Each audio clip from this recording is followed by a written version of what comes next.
Good morning, ladies and gentlemen. Welcome to the Daily Bone podcast. I'm here with restless leg syndrome Clemente in a hotel room in Nashville. Easy's to my left too, looking sharp. Clemente, why don't you pull up that call sheet because I can't do anything without reading it right off the screen. This show is about discussing all things crypto market. That includes majors like Bitcoin, Ethereum, Solana, meme coins, and of course, NFTs. Today, we are going to discuss the crypto and equity market dumps. What a doozy yesterday was. Biggest drop in 2 years, ladies and gentlemen, in the equity markets. Very, very interesting stuff that we have to dig into. We're going to discuss expectations for Bitcoin Nashville. Reminder that Donald Trump is expected to speak on Saturday. Kamala Harris is not, despite some rumors circulating a couple days ago. And last but not least, we're going to discuss the current state of affairs of the Ethereum ETFs after 2 days of trading. We're going to get a little update going on the bet that we made on the inflows into the Ethereum ETF. It's actually been some pretty juicy stuff. $1 billion in trading volume back-to-back days, ladies and gentlemen. Quickly, for today's episode, we are excited to be boots on the ground in Nashville for Karate Combat IFC. That's the Influencer Fight Club presented by Kraken. Kraken, of course, is one of the longest standing crypto exchanges coming up on their 13th birthday. Their intuitive platform makes it easy for crypto users to invest. We are super pumped to be working with Karate Combat and Kraken again. Our team will be covering all the action live tonight on site at KC48, which is headlined by Antonio Arroyo versus Sam Alvey. Additionally, the Influencer Fight Club presented by Kraken has an absolutely stacked card led by a battle of Bitcoiners. That's right, Nick Carter versus Cody Kuhn. We were at weigh-ins yesterday. It was very cool stuff. For our audience, you can follow from home as our team creates content throughout the day and you can get involved by earning karate by voting which fighters will win on Up Only Gaming. So thanks again to Karate Combat and of course Kraken. Good stuff. And just one disclaimer here. This is not investment advice. Crypto trading offered to U.S. customers through Payword Interactive Inc. You can view legal disclosures at kraken.com/legal disclosures. All right. So now that we've gotten through that, why don't we do a little weather report here? Clemente, you want to do it? I can do it. I can do it for sure. Let's go. All right. I think I have some music too. 1 second. Let's see what we got here. Nope. Not worth it. I got some texts. I wonder who they were. Oh, I thought it might have been. Good morning, ladies and gentlemen. Welcome to the Daily Bone podcast for today's weather report. It's Thursday, July 24th. Looking over at the majors, they are down in the last 24 hours with Bitcoin down 3% to 64,000 buckaroos. We got Ethereum down 9% to 31.50 and Solana down 6% to $167. The biggest mover among top 100 coins was Mu, down 15% to $630 million. Over the past 24 hours, equity markets are hemorrhaging as the NASDAQ fell 3.6%, its largest one-day percentage drop since 2022. The S&P 500 lost 2.5%, the first time it dropped more than 2% since 2007. Next up, pro-crypto Senator Cynthia Blumenthal. What are you laughing for, is planning to announce legislation at the Bitcoin conference that would require the Federal Reserve to hold Bitcoin as a strategic reserve asset. Kamala Harris has confirmed that she will not be attending the conference. Finally, we saw the first day of Ethereum ETF outflows despite a second day of $1 billion in volume. Outflows yesterday totaled $133 million. Yikes. Led by $326 million in outflows from Grayscale's ETH fund. That's all for today's weather report. It's back to you, PL. So I didn't even know that the Ethereum ETF had outflows yesterday. That's crazy. I didn't even know that. So I'm going to win the bet on that one. Yesterday, I thought you just said it had outflows. $133 million. Probably about break even because I think there were like over 100 million in inflows the day before. Ray would probably know off the top of his head. Ray, of course, producing from behind the scenes now. Very excited. Oh, here's Ray right here. Yep. Right? So we're at 26.7 in net outflows. So we are in outflow territory, not inflow territory right now. Yeah, he said we're in $27 million in outflows total right now for the Ethereum ETF. Yikes. Sorry, buddy. I knew it was too good to be true that there would be crazy inflows because of the Grayscale Ethereum Trust converted to an Ethereum ETF, ETH. There's a whole bunch of just people that want to get out of that. And not all of them are going to get right back into another ETF. Clemente, can we get back to the call sheet, please? Here we go. All right. So first thing that we're going to discuss, ladies and gentlemen, today is the equities dip. Or crash, if you will. The Nasdaq led the three major indexes lower, falling 3.6%, the largest drop since 2022. The S&P 500 was down 2.3%, breaking a streak of days without a 2% loss dating back to 2017. The Dow also fell 1.2%. Here's a little quote: investors have been viewing the recent declines as a sign of an overdue correction in an overbought market. In fact, investors may have been selling off ahead of today's macro data release and upcoming earnings reports from tech giants. Earnings are expected next week from Microsoft, Meta, Amazon, and Apple. I know people are expecting Tesla to have poor earnings also, and it's reflected in the price.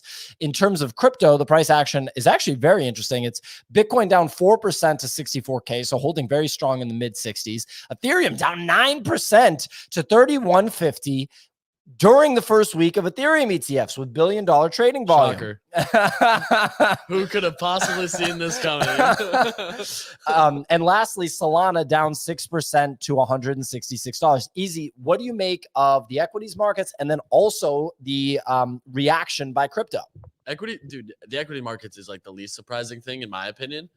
I feel like there's got to be a bigger catalyst than just poor earnings. Like I feel like something is happening that really, maybe it's tinfoil hat season, but like, dude, the largest sell-off in 3 years is usually a larger macro catalyst driven versus just poor earnings. Like poor earnings, unless it's so bad that we are like, holy shit, earnings missed by 70%. Yep. Like it has to be a point where it's like, oh, this is a full-blown recession.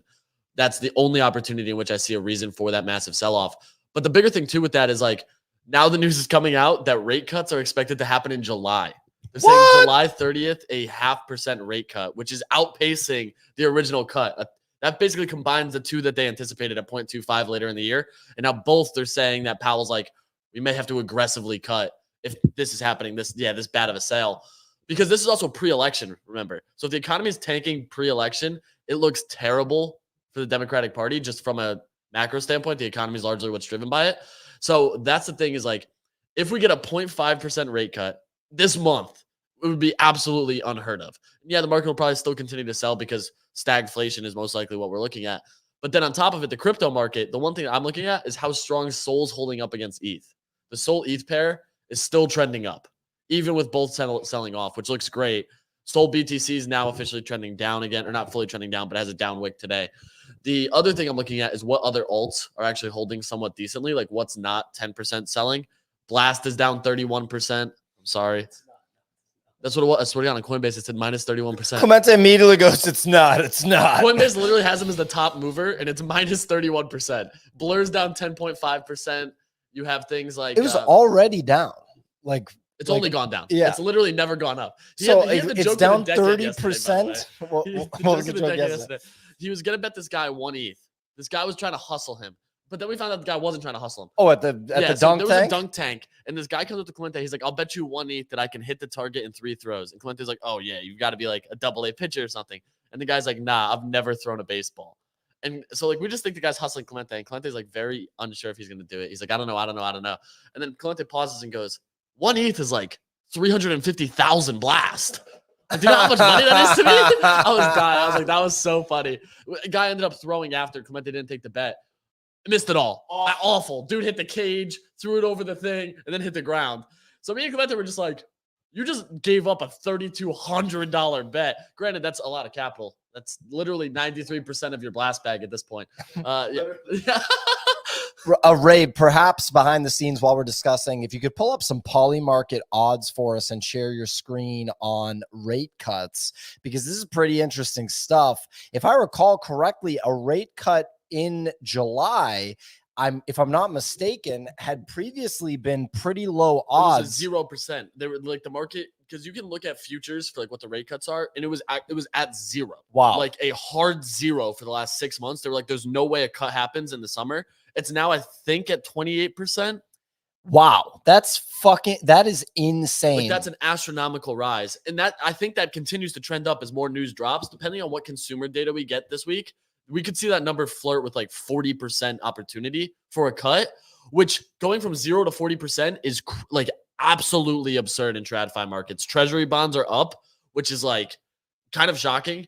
And then you also see equities dropping. But with the equity thing, the S&P, it ran so hot. Like if you look at that chart, it's up and to the right only. And it almost set, it was like a day shy of setting the record for most consecutive green days, which like in this economy is kind of crazy because you look at the economy and it's like the lower middle class and the middle class are still living paycheck to paycheck. But the S&P is literally just God sending. NASDAQ is hitting all-time highs. The S&P is hitting all-time highs. The Dow Jones is still being old. But it was shocking. Like watching that and seeing crypto lag was like, what's going on? But then maybe crypto was actually leading that because crypto was bleeding, if you remember. Like maybe crypto is leading that because of just a pure happenstance with the ETFs. Well, two different things. So if you ask like Mike Alfred, I think what he would say is on the equity side, the market wasn't trusting the Federal Reserve. Yeah. The market didn't believe that the Federal Reserve was going to actually implement this higher for longer strategy. And the market was starting to price in rate cuts because the European Central Bank and Canada have already cut. Yep. I believe Goldman Sachs had already started to decrease their interest rates, Yep. right? So Mike JP Morgan. So, well, yeah, I mean, this is not that applicable right now. Clemente just pulled up a Mike Alfred tweet about Taiwan and China. It's not totally. Well, so that was the speculation why the market sold. Oh, okay. That was the big speculation. The big speculation yesterday was that Taiwan was readying troops over the weekend. And then we also supposedly intercepted some Russian and China planes over the Alaskan Sea. But Nick showed me that article yesterday, and then we scrolled to the bottom of the article, and the very last sentence is, this is a common occurrence. So like they were just fear mongering in that article, but the Taiwan-China thing is really interesting because if they do end up having a war there, that's like 10% of the GDP, which is like that's very bad. Well, it's a similar move to Russia, Ukraine, only maybe even more intense. It's way more intense, way more intense in my opinion. The idea would be that China's just literally taken Taiwan in full, and they wouldn't like the situation there is like Taiwan's forces are significantly less strong than China's. Sadly, like it's just a blunt reality. The other thing I've been reading a lot of is that people are speculating that China is almost out of cash because of how much they're opening up trade and opening up opportunity for other industries, organizations, and more to actually go into China for the first time. And like they've basically had the black curtain for so long where they don't show much outside of Hong Kong. And now they're opening it up for trade, which to a lot of like globalists and like macroeconomists was, are they running out of money? Because that's the only way it makes sense for them to start opening up more trade with mainland China versus just Hong Kong as that central point. So like when you start to look at a lot of that stuff, the conversation almost shifts. It's like if they take over Taiwan, terrible short term, terrible for everyone involved. Like economic wise, it gives China a massive leg up, obviously. But then of course, war is terrible. And there's also like the fear of war and where does the US get involved? What does this actually do to global economies? It's a terrible look, but it continues to fit this thesis that China may be getting cash low, which is like a much bigger concern considering what they were doing the last 5 to 10 years. Basically driving forward with the BRICS and everything else that was going on with it. Look, I mean, this stuff can be really complex and juicy. Clemente, if you want to pull up that tweet one more time, a little bit of extra color here is that he points out that they'd be making this move, during a time period where we have a lame duck U.S. president who's too old and sick to respond.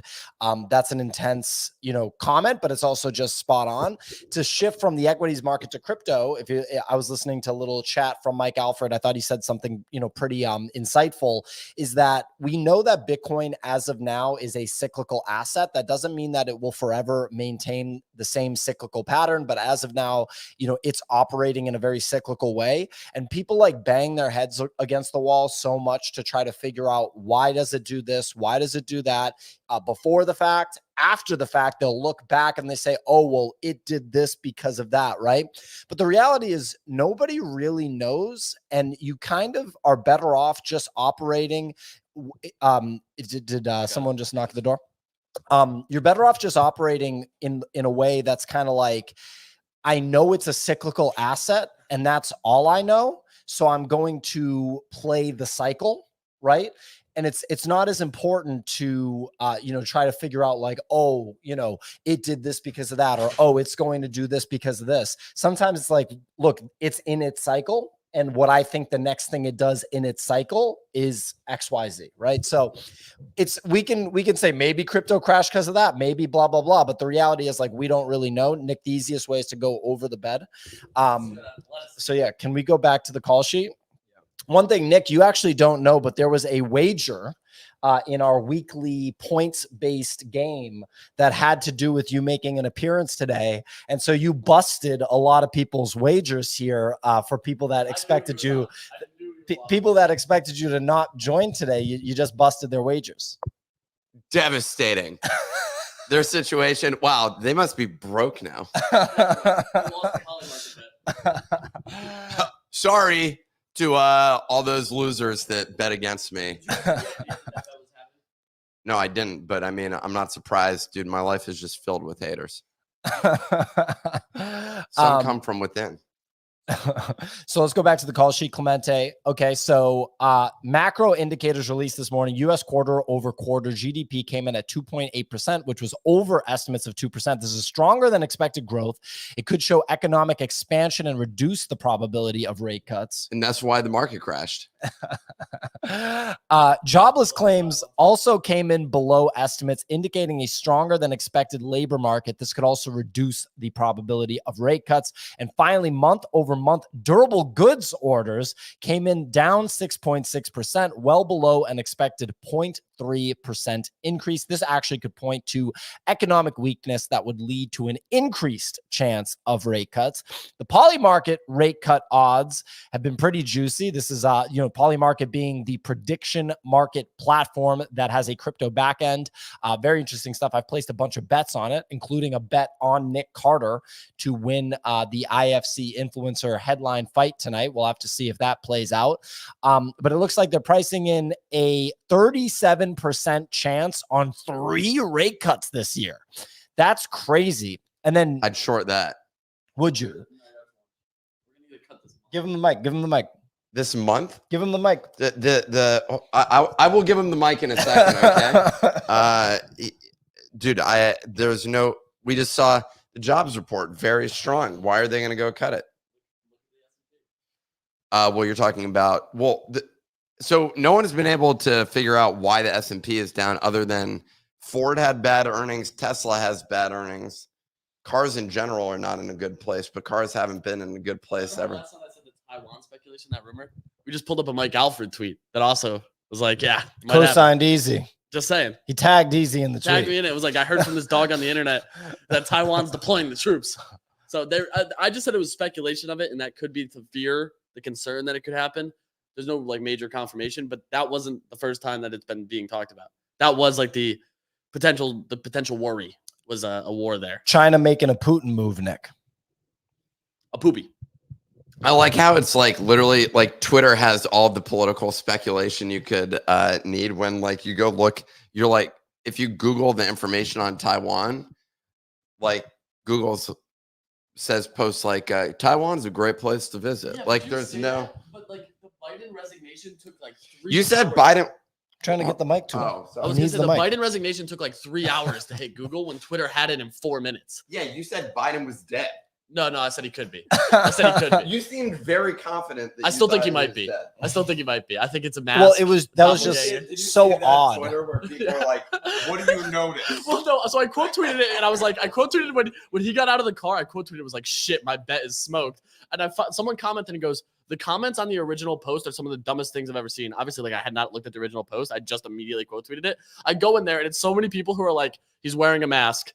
It's a doppelganger. That's not him. He got up the stairs too quickly. I'm like, dude, come on. Like, shut the hell up.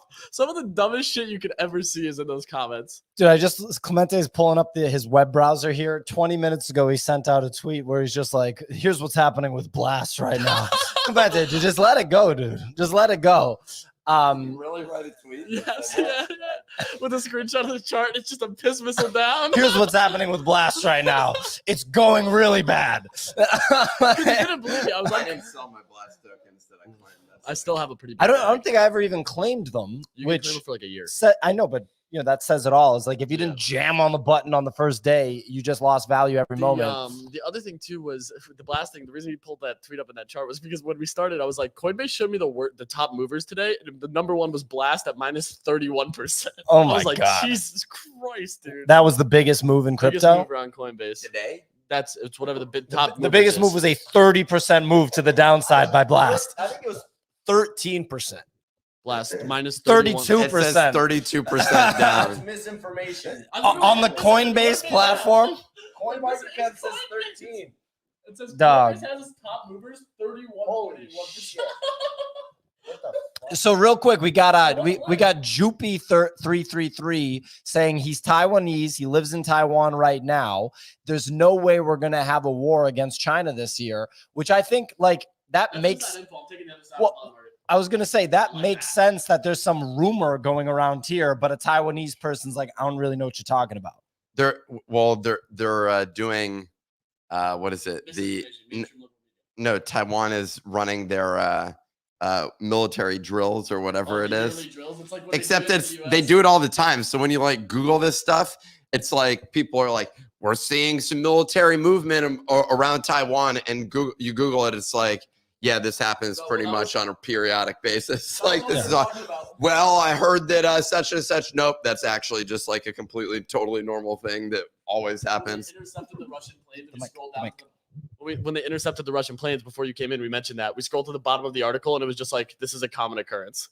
At the very last sentence, when you were like, oh, the US and Canada have intercepted Russian planes, it was just like common occurrence. Yeah. I was like, that's crazy. But like Drudge Report, that's like the top article that's there. And then I go and look and it's like, yeah, this is a pretty common thing. So they just don't have news, but they definitely love a good headline. Well, no shit, because it's literally their business and they need something to report. So look, we'll find out why that move happened. But like I was kind of pointing out from the perspective that Mike Alfred did share, it's like it's not always as important to understand exactly why a move happened, because very often you just can't. And it's more important to say, well, what like cyclically is due to happen next? Anyway, The last thing I was going to say on this is it's not like the US doesn't have a contingency plan or like a plan for what to do in the case of Taiwan. Yeah, this is not a secret.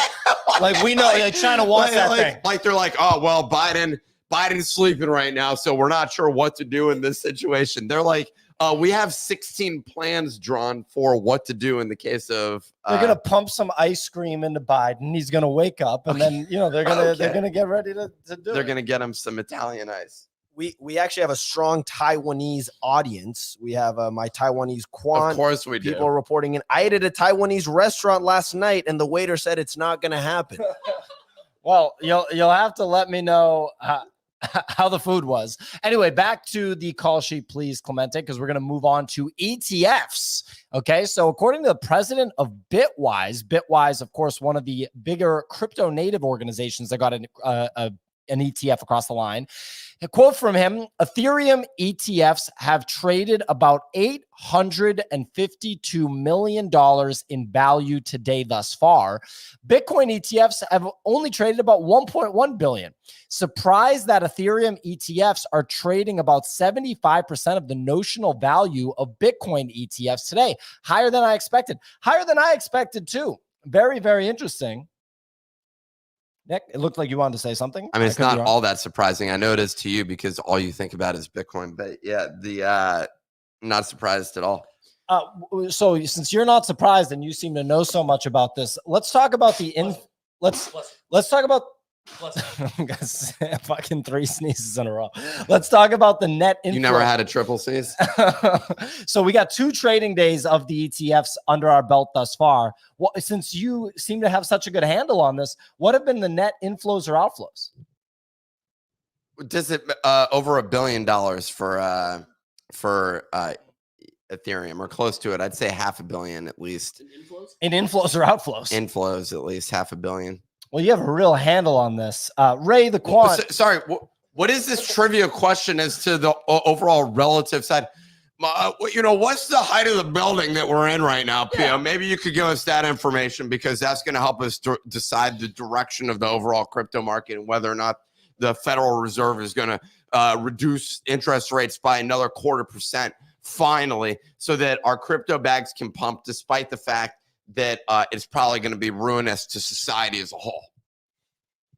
Yeah, I like comparing net inflows of the brand new Ethereum ETF, the second crypto ETF ever traded by TradFi, to the arbitrary height of a building. Anyway, you were way off. So yesterday we had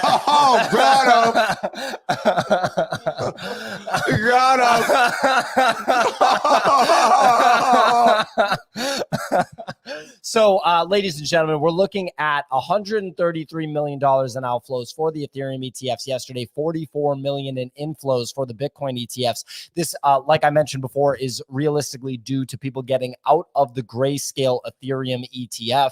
And you're going to see outflows from that thing for a while because it's just the nature of the beast. It's how it works. Back to the call sheet, please, Clemente. Did you see some stat about that? How they increased the like effective fee rate on grayscale like in the past week or something like that? So we've talked about this on the show at nauseum, but it is good to kind of quickly revisit it and do a high level summation of it because of all the issues that you know about with Barry Silbert, Digital Currency Group, Genesis Trading, and Grayscale. They're using these ETFs as their primary revenue source, and because people have so much value parked in the ETFs already because they were converted from those trusts, Grayscale is basically putting its buyers, or its holders, I should say, in a position where they're like, if you want to sell this, you can, but that's a taxable event. So you need to do the math on our super high fees versus the taxes you're going to pay. And it's worked out. It worked out for them on the Bitcoin ETF, and they're running the same playbook on this Ethereum ETF as a way of financially saving their operation. Like it's actually the right move for them. I think you'll see the fees go down, over a year or two. I mean, I think they're just going to be gone. So back to the call sheet quickly, Clemente. So what do we got? Hashdex, not familiar with the organization, Hashdex, applied for a crypto index ETF that will initially hold Bitcoin and Ethereum. So you're seeing your first index. Why did this story get written in there? Because James Safer tweeted about it, it seems. Safer needed a tweet, man. He got 112K impressions on this. Printing. Damn it. He goes, damn it.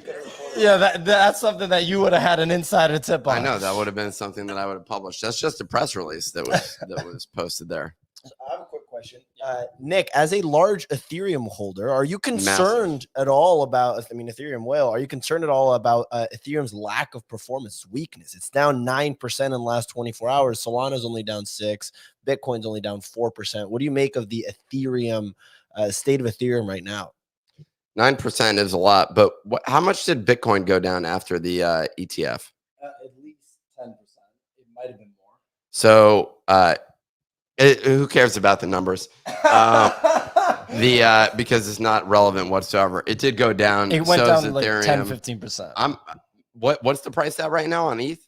I think that's the dip you're looking at, Clemente. So Clemente has the charge up. You know it's exactly 3,200 right now. 3150. Okay, I mean, I'd be a buyer again below 3K. I think everyone is very bearish on ETH right now. It's getting a lot of hate. How's Solana looking today, though? Solana was up when the market was down. Is it up when the market is up? The market's down. Oh, the market's back down? Yeah, so it's 168. It's still showing relative strength. Yeah, it was higher yesterday. Let's hold 155. 155 is the line in the sand for me. 155, 154. And then what? You just jump off the ship? Yeah, I just end it. I sell it all and walk away. No, but then it's like you open up the door to 130 range under that. That's my lines. It's so funny, Nick. When it goes down to 155, you know what you open up the door for next? 154. And after that, there's a chance that it could go down to 153. This chart does look pretty crap on Solana. Is this even being shared though, Clemente? Wow. So we got Clemente. Wait, hold on. Let Ray do it. So ladies and gentlemen, Clemente has Hold on. issues The giving up the chart, responsibilities. can you just real quick, just do share that tab. Please just share that tab. Let's share it, and then Ray, you got the next one, bro. look at the line at the top of where we just rejected off of. Yeah. You see that? Like, dude, this isn't a higher high. It's over. It's not going to break 200. What did my last tweet say? I said sideways action. I said sideways action. That's the way of the market for the summer. I think Fred Krueger is looking at your tweets for insight because he's like, dude, this guy's so quantitative. Well, Fred Krueger doesn't actually trade anything. He literally just tweets about it. That's true. Yeah. So this is just more sideways action as far as I'm concerned. I think we hold higher. Sideways summer. Go ahead. I think we hold higher. That's the thing. Like, I don't think we drop back to 125, in which Nick said we would go lower. Thanks for that insight. Clemente's trying to dig up this tweet, but there were so many tweets yesterday. It's hard to find. Not that one. Happy Solana Saturday tweet. So this is a tweet from like last week. It's probably going to be pretty stale. Scroll down, Clemente. You had one where you're like, Solana's on a speed run to $240. Oh, I did say that. I did say that. Well, that was wrong. I said send it to 240. There you go. Within weeks. Calling it now. See you there. July 22nd. Then the biggest crash in 2 years happened. In the stock market, not in Solana. Yeah, it's the same thing. So back. What's the height of this building? I don't know. It doesn't matter. But the biggest stock 6 market floors. crash What's the in 2 average years floor does size? matter. 37 rooms. No, that's not a height. We got Kix watching this right now. Kix is just dunking on Nick left and right. Literally just windmill dunking on Nick. All the comments is like, ha! What does Nick, he say? How about you just jerk. read it? How about you just read He what didn't dunk on you. I'm kidding. Let's go back to the call did he sheet. say? Literally nothing about you, really. Can we just say out loud what it is, please? He said Nick out of a cast already. Did he really break his arm or was all made up for content? I had some people last night ask me, they were like, wow, you actually broke your arm? Look at the big ass scar on his arm. What do you think? They were like, you just, did you actually break your arm? And I'm like, yeah. That's not like a new hook in the content, in the new content plan. What's the next thing you're going to read off of the document, Pierre? Go ahead. Hey, cue it up. Let me read the next thing off the document. No, only I'm qualified He's like, I'm to read. really good at reading the document. Go ahead, let him read Which it. one? Let him Which read one it. are we at, Clemente? Quick hitters. Bitcoin mining company Marathon Digital purchased $100 million worth of Bitcoin. Pio, we've been watching and doing a lot of analysis over the crypto mining space as of recent, especially the stocks. First, we were bearish on it. Then we were bullish on it. Where are we currently sitting? Well, I'd say we're right in the middle. Easy. Do you own any Bitcoin mining stocks? Oh, absolutely not. He doesn't own any. Any of the commenters, do you guys own any Bitcoin mining stocks? Can you give me a quick rating on a scale of 1 to 10? Jake? Is Jake here? In the YouTube comments, can we just get a quick rating of 1 to 10 on how important we find this story? I think it's a quick hitter, Nick, and it's labeled in the call sheet as a quick Okay, hitter. let's get another Nick turned quick it from hitter. a quick hitter to try to expand it into a whole Let's get last another thing. quick hitter. A $450,000 loan was taken out on 28 Ringers, a generative NFT collection by artist Dmitry Cherniak. Thanks for that one. Another big story. Crypto saw $300 million in liquidations as majors fell. Yikes. Wow. That's it for your quick hitters today. Okay. Let's move on to the next bullet point on the document that we can read. So, I'll take it from here, buddy. ZK proofs on Bitcoin. No, I don't want to. Really excited No, about I don't want that to story. talk about ZK Let's proofs talk on about- Bitcoin. Let's talk about I ZK was going proofs. to skip that section for the record. I was going to skip that section. We have a game show segment. We have a game show. Nick's going to be in a bathing suit like Vanna White for the game show segment. Let's go. So we got Guess That Crypto Criminal.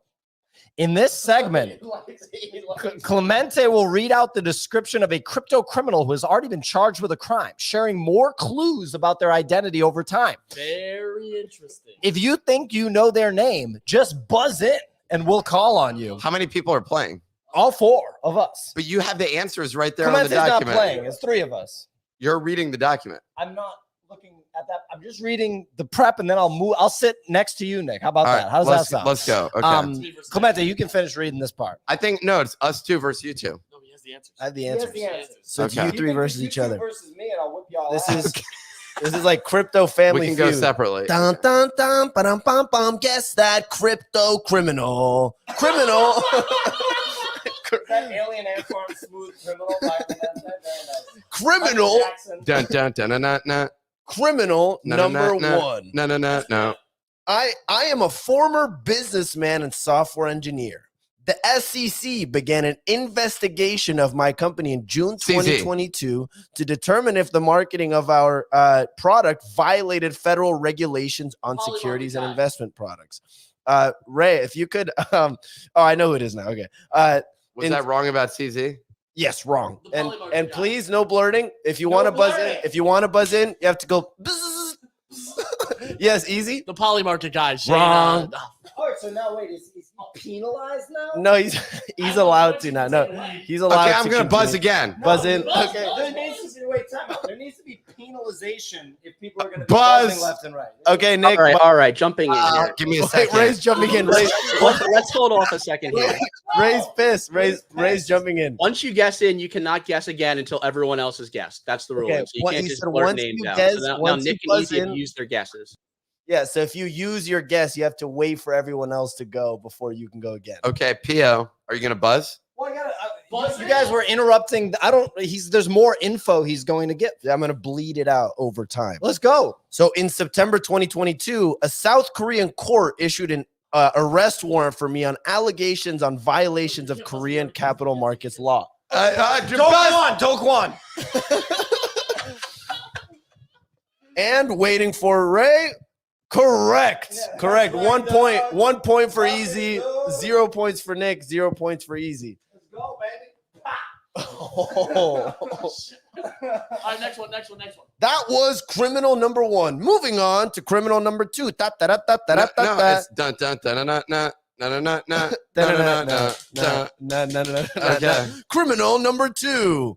I was charged with fraud by the SEC on July 31st, 2023, very recently, for offering unregistered securities to the public. I was accused of raising over $1 billion. Wrong.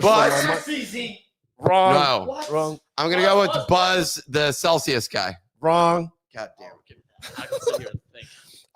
So I was raised of raising over $1 billion from my marks, of which at least $12 million was used to fund my lavish lifestyle to project the image of Richard Hart. Heck. Correct. Correct. That That is- motherfucker be dripped out. That is criminal number 2. One, Richard one, Hart. 0. That's the guy that walks Richard around Hart. with like the Louis X. bag. No, Yeah. And I flew know private. who he is. I know who he You is. actually look just like him. You look like him. You dress like him. You're him. Okay. Dun, Gonna dun, steal- dun, dun, dun, I'm dun, gonna defraud our business of No. $1 million. Moving on. Criminal number 3. Dun, dun, dun, dun, dun, dun. I was sentenced to this is a little bit of a tougher one, so we'll see if you guys can get it. I was sentenced to 7.5 years in prison. My charges were conspiracy to make unlawful political contributions and defraud the Federal Election Commission. Oh. You got Easy. buzz. Wrong. I actually know who it Conspiracy is. to operate an unlicensed money transmitting business. Okay, Caroline. Wrong. God damn. I had to forfeit 2 properties in Lenox, Massachusetts, along with my Porsche, and had to pay a $6 million fine and more than $5 million in restitution. It's another. Any more? There's one more. Go ahead. I worked at Alameda Research Yes, this before other becoming FTX guy. the CEO of FTX Digital Markets. Gary Wang. Wrong. Oh, No. It's wide open. It's wide open. Anyone can buzz in. Before becoming the CEO of FTX Digital Markets, an FTX subsidiary based in the Bahamas. Shit, I know who it What's is. the CFO's name? I know who it is. It's not Trabuco. Who the fuck is it? It's the other guy. Get Tiffany on the line. Jack Roberts got it. Jack Roberts just answered He it. worked there. He worked there. Literally, when someone brings up FTX, it's like the bat signal, except it's like a. Jack literally just flew into Nashville and told us he knew who it was. It's just a signal of a guy that works in crypto that played soccer in high school, and it's just Jack Roberts.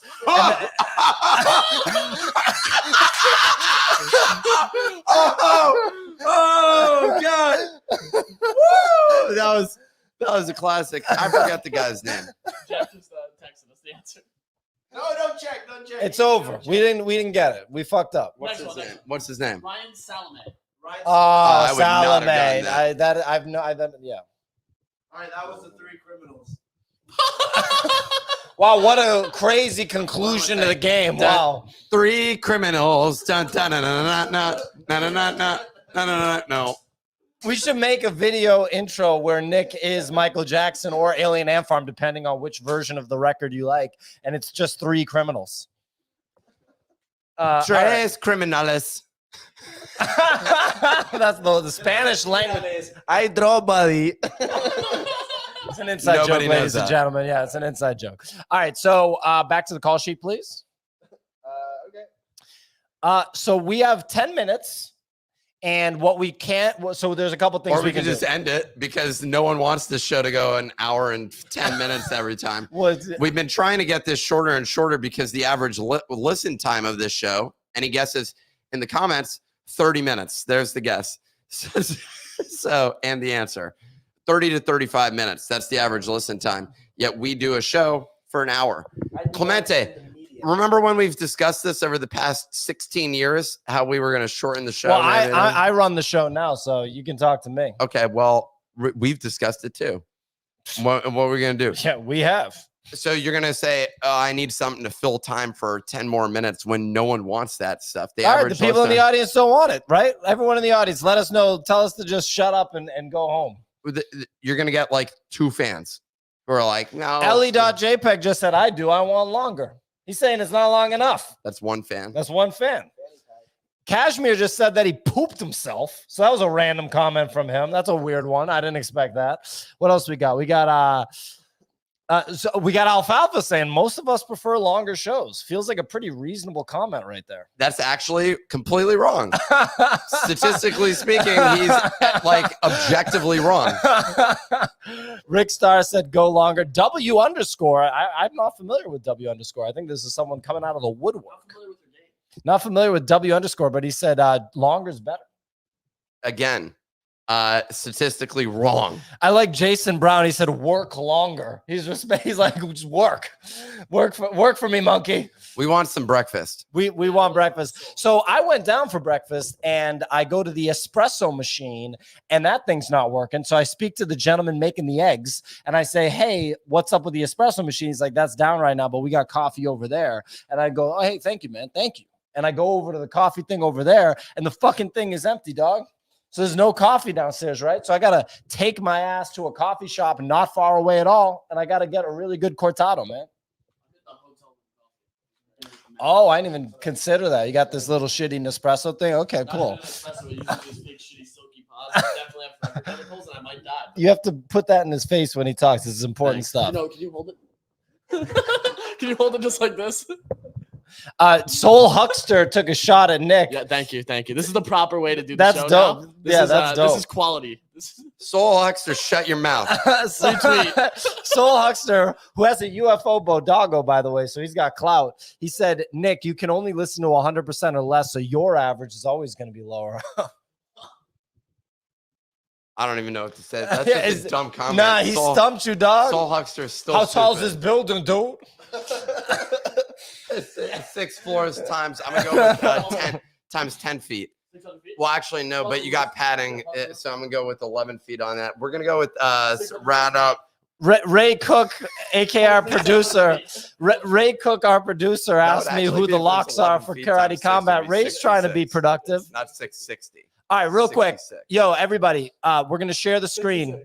Yo, in all seriousness, we're gonna make official picks for Karate Combat influencer fights tonight. Okay? That's fun. And then we'll wrap. I Nick promise we'll Carter's wrap. getting his ass kicked. Whoa.